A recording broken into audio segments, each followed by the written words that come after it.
Why I think Albertans are frustrated. I think that they were hoping for a big change, and they didn't get it last night.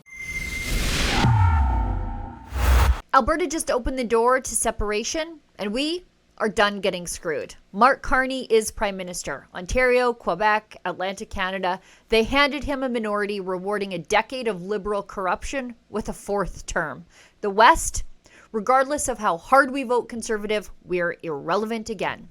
We've been here before, forced into policies we didn't vote for, led by a man we didn't elect, governed by people who think Alberta exists to be taxed, scolded, and then shut down. But this time, Alberta's doing something different. Because the very next day, Danielle Smith's Conservative government here in Alberta introduced a bill that could change everything. We are expanding opportunities for Albertans to be involved in direct democracy by making changes to the threshold needed for successful citizens' initiatives. The signature collection time for citizens' initiatives will be extended from 90 days to 120 days.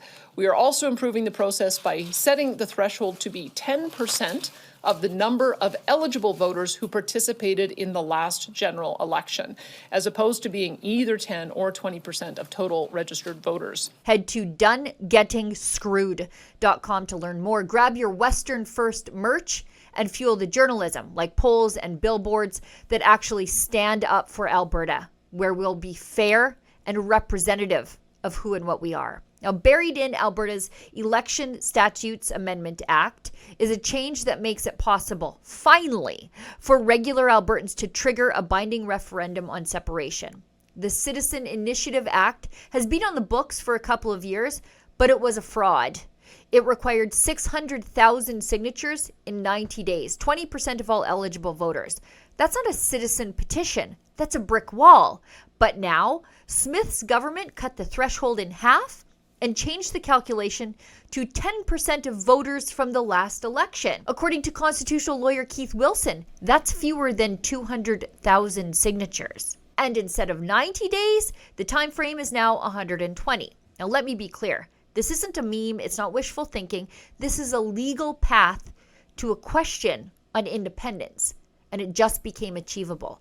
Well, I think Albertans are hurt and betrayed. That's how I think Albertans are feeling. I think Canada as a whole got a sense of that feeling of hurt and betrayal with the way the Americans are treating us right now.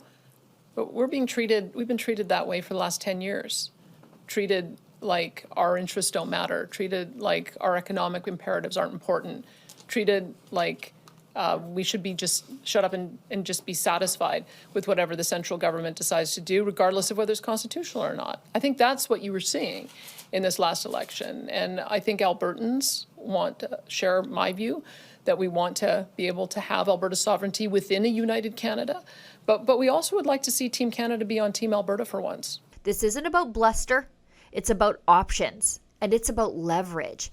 It's about Alberta saying, we're done getting screwed. And that's why we're launching donegetingscrewed.com. It's where you can support fair-minded journalism on Western alienation and the growing push for real autonomy and even independence. We'll talk about things only Quebec is allowed to consider in polite circles. It's where you'll find honest reporting that the Laurentian press won't touch. It's where you can say, we've had enough.